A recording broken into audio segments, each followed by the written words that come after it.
Hi, this is going to be an informal virtual panel discussion about the everyday actions, which is for the Step Up project. So the five of us are going to talk about how we've used the everyday actions, the thinking behind how they were developed, and talk about which ones are really key. So quickly, I'd like to do introductions. So I'm Raina Khatri. I'm the project manager for Step Up at FIU. Hi, I'm Kat Garland. I'm a master teacher with Step Up and an ambassador, and I teach high school physics in New York City. Hi, I'm John Metzler. I'm a master teacher for Step Up as well as an ambassador, and I teach physics in Skokie, Illinois. Hi, I'm Zara Hazari. I am a professor of science education at Florida International University in Miami, Florida, and I'm one of the investigators on Step Up. Hi, my name's Nicole Cook. I work with the FIU Teach program as clinical faculty and was a contributor for parts of the Step Up project. Awesome. Thank you all for being here. And I love talking to all of you guys. So quickly, I'd like to go over what the everyday actions are. So it's a guide that we have that's designed to be short. It's split into 5 sections, conveniently into everyday actions that you can do in your classroom.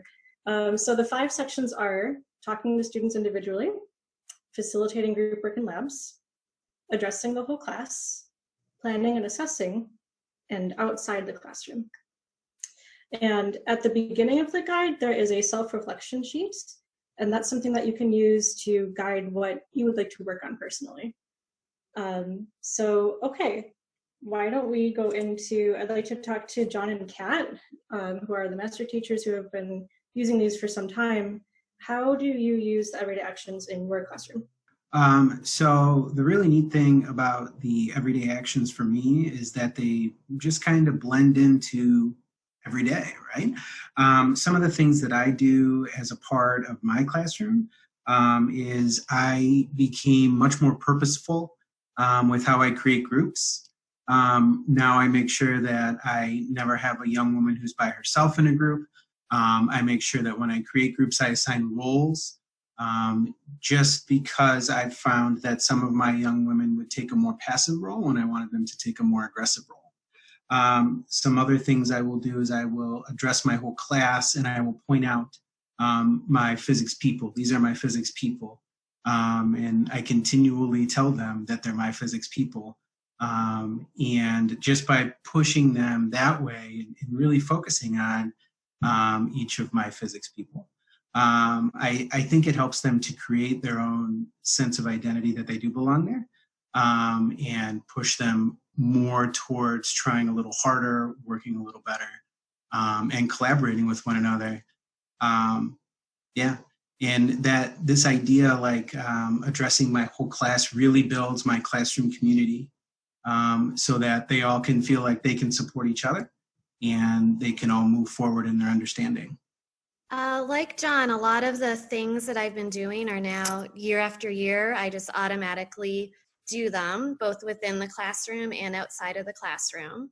And I've really been purposeful about talking individually with students, with young women who have a lot of potential or doing well, but might not recognize it in themselves. So I'll particularly seek them out and say, hey, you're really good at physics. Have you thought about a physics major? What are you thinking about for college? I'll also specifically think of them when internships are opening up, when summer programs are opening up, and print out things and approach them with them so that time after time they're hearing, like, I believe in you, you can do this, have you considered this for yourself? And that feeds right back into community in the classroom as well. Confidence is building, people are feeling like they belong there, and it just really helps that whole community feel in the class. I'd like to move on now to Zara, who, as the lead PI, has a lot of experience with the research and literature background on gender and equity issues in the classroom. So Zara, can you talk about the literature background and why these are the most effective things that you can be doing in the classroom? So Raina, I'll just sort of respond by telling you some of the process by which we came up with the everyday actions. We looked through the last 3 decades of research on gender issues in science education and in physics education. And we compiled an understanding of all of that literature in terms of what's going on with these young women inside the classroom, outside the classroom, and within themselves. And then based on that, we sort of put them into these sections that then teachers could capitalize on, some of the knowledge that came out of the literature.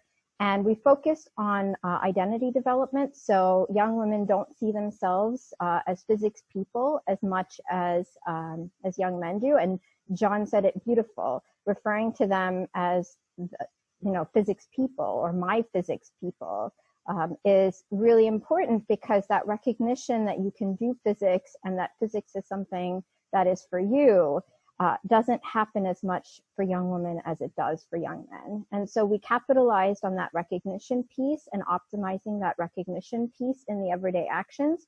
We also tried to capture their interests and aligning things to young women's interests in the physics classroom, which have been, underserved in the traditional physics class. And then the last piece is understanding of their feelings of capability. A lot of these young women have low self-efficacy and competency beliefs about their capabilities in physics, not because they're not capable, but because they've internalized a lot of the societal stereotypes and the viewpoints around innate bias and that or innate genius and that unconscious bias that goes with all of that messaging. So we really capitalize on what you can do to start to help the young women in your classroom see themselves as physics people who are competent at physics, who can do the subject and be a person who participates and furthers the knowledge in physics. Zara, what would you say is the most important physics identity construct to look at? So I would say it's recognition, because the literature basically shows, self-efficacy is really important early on to have them feel capable of their capabilities, those competency beliefs. But in the end, the recognition is that what translates to them seeing themselves as physics people and translate the most directly into them seeing themselves as physics people. If others see them that way, if their teachers see them that way, if their classmates see them that way, if their parents see them that way, they start to see themselves that way. And so that recognition piece is really critical. And we found that it's more critical for women than it is for men. It has a bigger effect for women than it has for men when they feel recognized, but it's harder for them to feel recognized. So you can recognize a young woman and she might, instead of saying, oh, my teacher is recognizing me, she might think, oh, well, it's just because he's nice or she's nice, the teacher. Or you might recognize them for a good grade on a test and they'll say, oh, it's because the test was easy, or oh, it's because my teacher prepared me really well, right? Rather than saying, yes, I'm good at it, I can do this.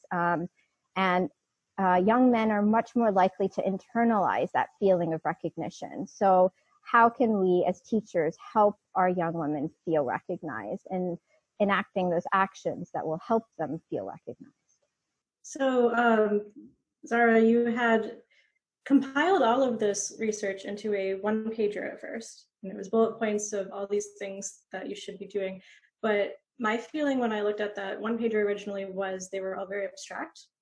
And so what I wanted to do was try to unpack it and give real examples of what some of these things would look like in the classroom.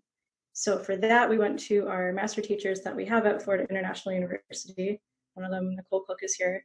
And Nicole, would you like to talk about the process of making the guide, basically? Sure. So when Raina and Zara approached me and my colleague Lisa, who also contributed to this, they gave us that mission. So they went over the research with us and asked us, what did this mean? So how could we turn this into everyday teacher talk that teachers could immediately implement and have something actionable to do?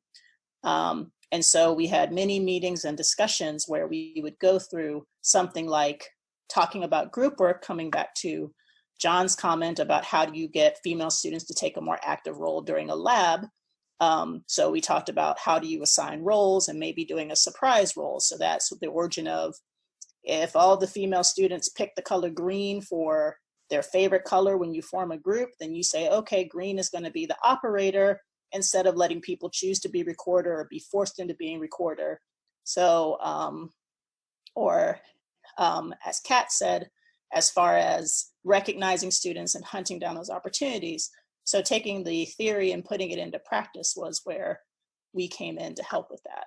I want to add too that we met, I think the four of us, me, you, Zara, Nicole, and Lisa, for several months, like every Friday, working on this. And those were my favorite meetings, I think, on the entire project, because it was just so great talking with you guys and picking your brains for your experience and really reminiscing about a ton of stories that all of us have had in the classroom at one point or other. So I really enjoyed working on that with you guys. We enjoyed it okay. too. Did we have any other anecdotes to tell about specific examples? I think also it was a chance, like you were saying, as we gave examples, we all shared our own personal stories.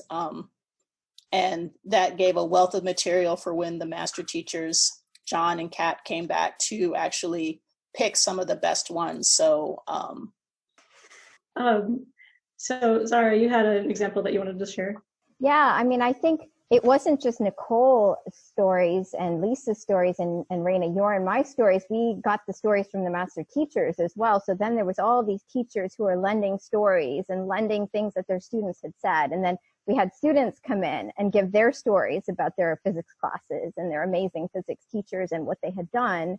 And so all of that got compiled into these everyday actions. Recently, my dad was packing up his house. I'm going to go on a digression.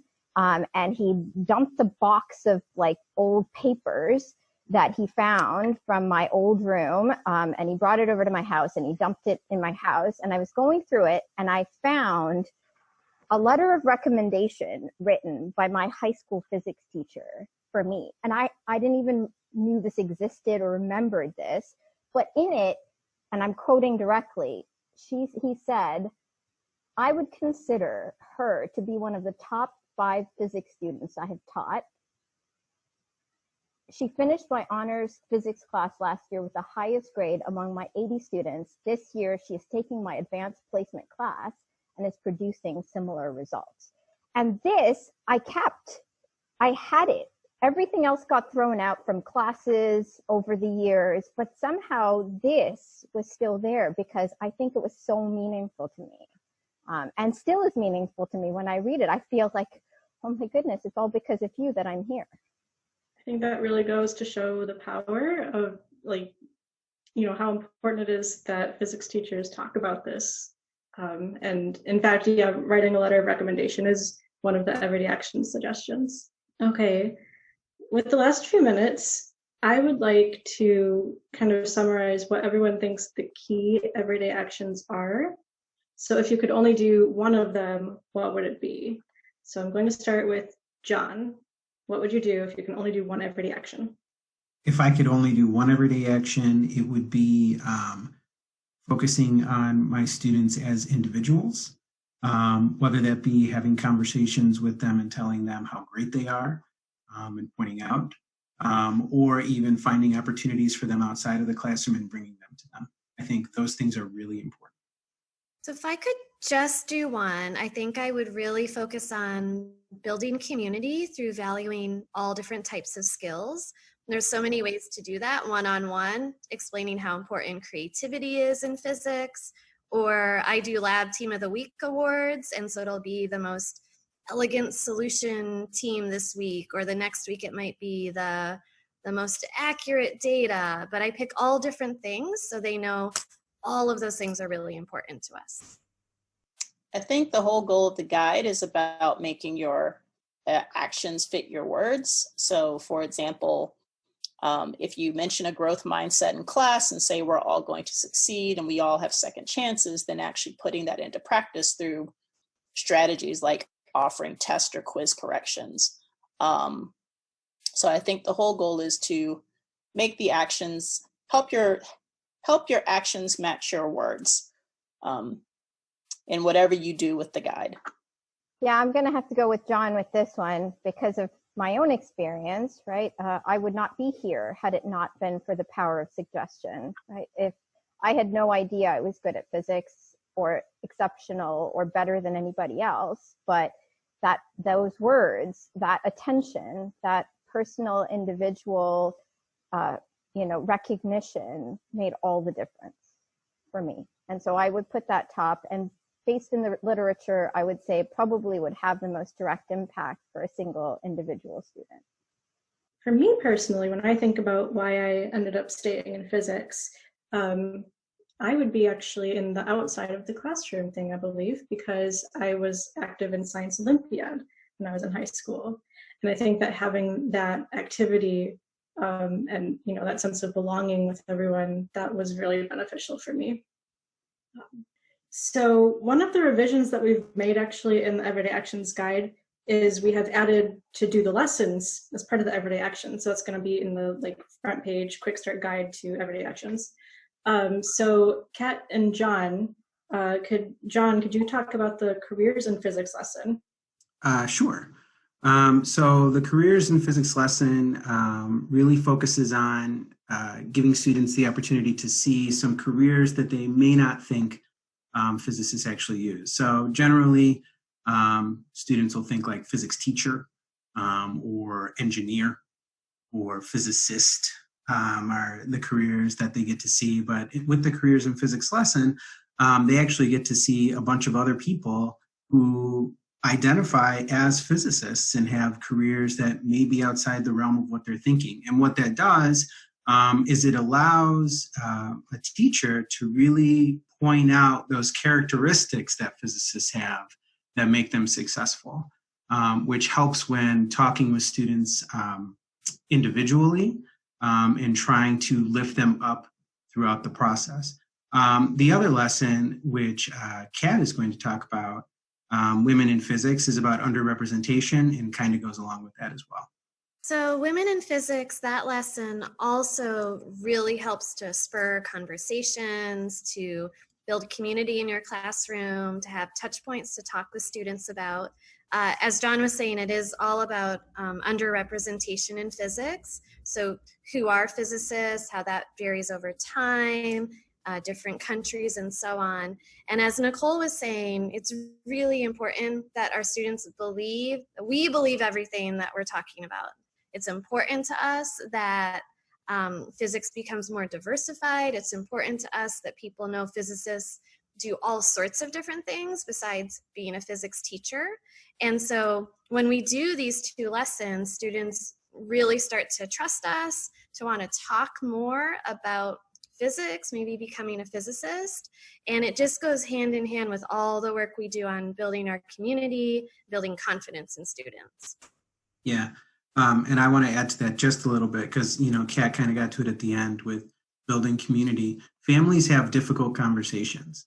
And when you can have a difficult conversation like that with your students, it only builds the relationship between you. I was going to add to what both John and Kat were saying, that it ties with the everyday actions in many ways, right? And like John was saying about these building that relationship, that then you can have that one-on-one conversation that's really meaningful. So doing the lesson really helps build that community with your students, that then you can have that one-on-one conversation and really help them feel recognized where they internalize it rather than think of it as something that is external to them. So I think that's why the everyday actions and the lessons go together so well. And the other thing with the careers is that sometimes it's hard to connect with students' interests. And so if you're having difficulty doing that in the everyday actions, you can implement the careers in physics lesson, and it really helps students to see the many different pathways and things you can do with their physics, with your physics knowledge, and with a future in physics. Okay, so we're near the end. I do want to reiterate that we have the everyday actions. It's on the website, stepupphysics.org/everyday. You can download it there. Thank you, John and Kat, and thank you, everyone. Thank you, Zara and Nicole also. And thank you for watching our video. So please check out our website for more materials and more videos, and get in touch with us at stepupphysics@aps.org. And also, we're always trying to think of cool new content to put out. So if you like this, let us know. If you want to do something else, let us know. So again, thank you very much.